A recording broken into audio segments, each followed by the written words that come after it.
Hi, this is Jake from Cold War Collectors, and here is the next installment of Helmets of the Warsaw Pact. This time we have the Czechoslovakian VZ53. The VZ53 is based off the Soviet SSH-39, which was developed in 1939.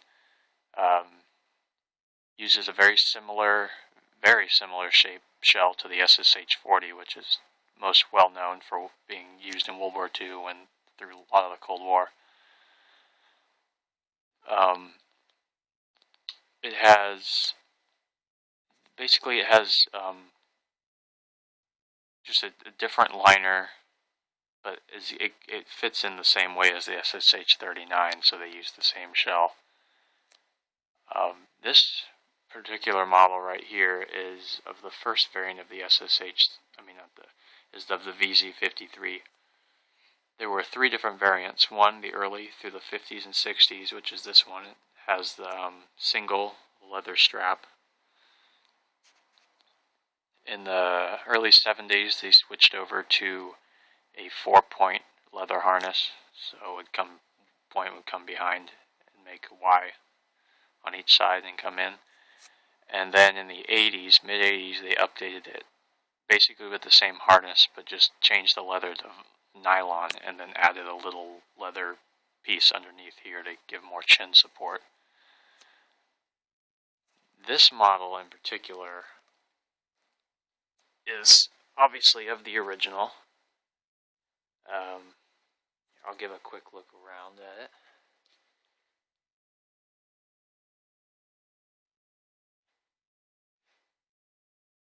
Different sides. This one's been used quite a bit and beat up on.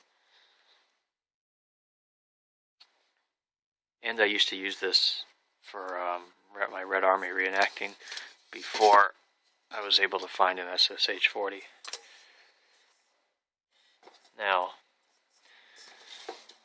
this one is dated 1963, right there, and is a size 1, I believe.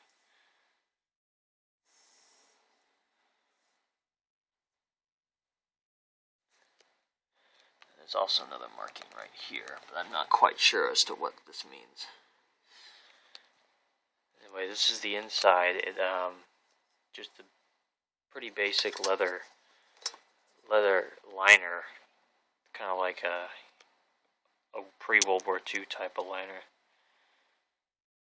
And it's got a metal band that goes around, you can see, and then the leather sits on top of it. And then you have your drawstring in the middle to pull it tight or loosen it. Here's your single leather strap, and it gets attached with a metal band under there to this rivet. So there is a 3 rivet system. 1, 2, and then 3 on the other side.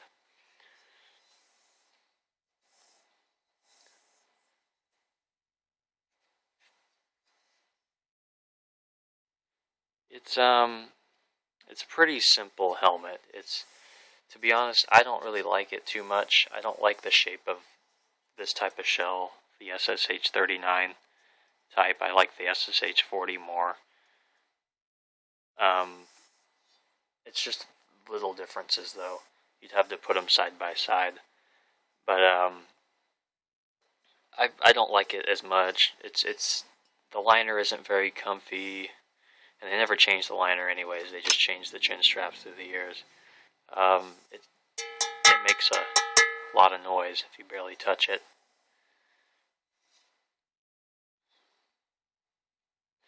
I know, I kind of like the colors to it, but it's not a personal favorite of mine. But it does have quite a bit of history, just as a helmet in general. Early on, it's said that the Soviets sent SSH-39, pre-war helmets over to the Czechoslovakians after World War II to help their army get set up, and then they made their new helmets. They put new liners in them and then started producing their own helmets, the VZ53, and just basically copied the same shell, just put their own liner in it. And this stayed in the service all the way up, from early 50s all the way up till the mid-90s in the Czech Republic, and then in Slovakia apparently they might have been used up until the mid-2000s and may still be using them today. So it's got quite a service life.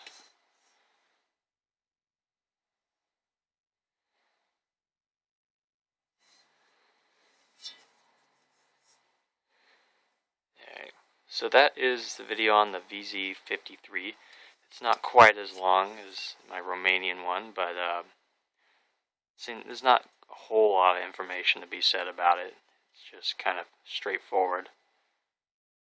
Alright, thank you for watching, and comment, subscribe if you like.